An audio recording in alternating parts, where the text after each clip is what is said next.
natututunan nyo sa school? Maging bastos? Ha? Yan yung tinuturo sa inyo? Maging bastos kayo?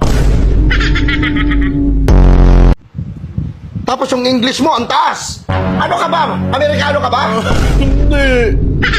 Yung Pilipino, ang baba. Yung English, ang taas. Huwag mo na kasi yung Pilipino. Ayoko na pakinggan yun. Bakit hindi mo maaral yung Pilipino na word? Yung anak ko, malaki ang bototo niyan. Patingin daw. Pakita mo yung bototo mo. Hindi mo ako tuloy. Nakasali na naman ako supot niyan. Sabi mo, okay lang hindi magpatuloy para parehas tayo eh. Hoy. Nakasar na nga ako eh. Pala pare. Hindi, bre. Uy, nini mo! Uy, gising! Naggiling ko sa inyo, saan ba? Sa mundo.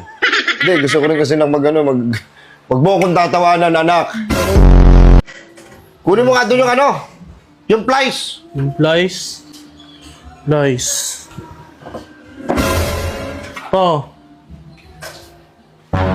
Plies ba yan? Di ba? Wala ka na natututunan. Puro ka cellphone. Hindi ko nga Plies, hindi mo alam. Hindi ko nga alam yung Lies eh. Tapos pag alam mo na, lolo.